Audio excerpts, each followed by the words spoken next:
ଆଚାର୍ଯ୍ୟ ବୋଲି ସେ ଘରେ ଥିଲେ।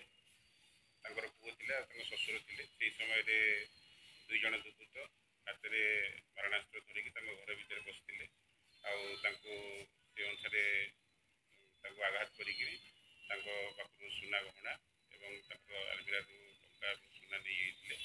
ସେହି ସଂକ୍ରାନ୍ତରେ ଆମର କୁଜଙ୍ଗ ଥାନାରେ 368/24 କେସ୍ଟି କରାହେଇଥିଲା।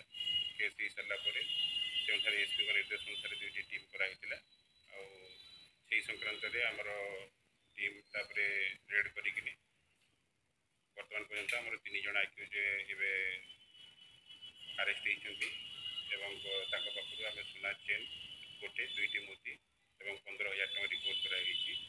ଆଉ ସେଥିମଧ୍ୟରୁ ଜଣେ ଅଭ୍ୟାସଗତ ଅପରାଧୀ ଅଛି ଆଉ ତା ସହିତ ମଧ୍ୟ ଯେଉଁ ଆକ୍ୟୁଜ୍ ଥିଲେ, ଯେଉଁମାନେ ଯାଇଥିଲେ 3 ଜଣ ଯାଇଥିଲେ ସେମାନେ, ଆଉ ତା ଭିତରୁ 2 ଜଣ ଆମର ଆପ୍ରିହେଣ୍ଡ ହେଇଛନ୍ତି। ଆଉ ଜଣେ ଅପରାଧୀକୁ ଆମେ ସେ ଅନୁସାରେ ରଖିଛୁ, ତା ପାଇଁକା ପଦକ୍ଷେପ ନିଆହେଉଛି ଶୀଘ୍ର ତାକୁ ଆରେଷ୍ଟ କରିବା ପାଇଁ।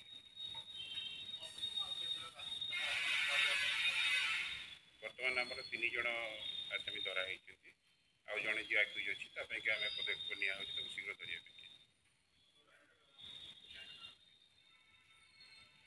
ତ ଯାହା ଅଛନ୍ତି ଏଥିରେ ଆମର ଲୋକାଲର କିଛି ଅଛନ୍ତି ଆକ୍ୟୁଜ୍ ଅଛନ୍ତି, ତେଣୁ ଆମେ ସେଇଟା ତଦନ୍ତ ପାଇଁକା ସେମାନଙ୍କ ନାଁ ଗୁଡ଼ାକ ଇଏ ରଖୁଛୁ।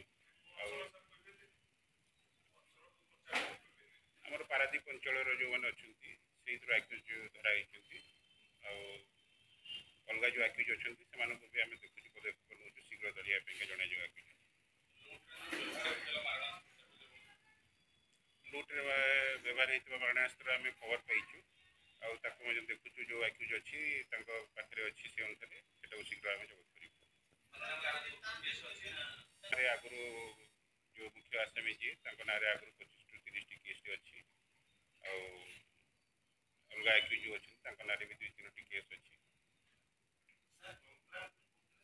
ଆଉ କେସ୍ରେ ଯେଉଁ କମ୍ପ୍ଲେନେଣ୍ଟ ସେ ବିଷୟରେ ଆମେ ଯେଉଁ ଇଏରେ ଅଛି ଏଥିରେ ଆମେ ଯାହା ଇଏ କରୁଛୁ, ଏଇ ଯେଉଁ ଆକ୍ୟୁଜ୍ ମାନେ ଅଛନ୍ତି ସେଥିରେ ସମ୍ପୃକ୍ତ ଅଛନ୍ତି ବୋଲି ଜଣାପଡ଼ୁଛି।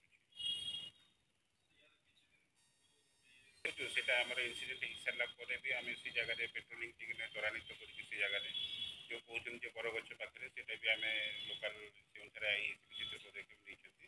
ଆମେ ସନ୍ଧ୍ୟାବେଳେ ସେଇ ଜାଗାଟାକୁ ନିଶ୍ଚିତ ଭାବରେ ସବୁବେଳେ ପେଟ୍ରୋଲିଂ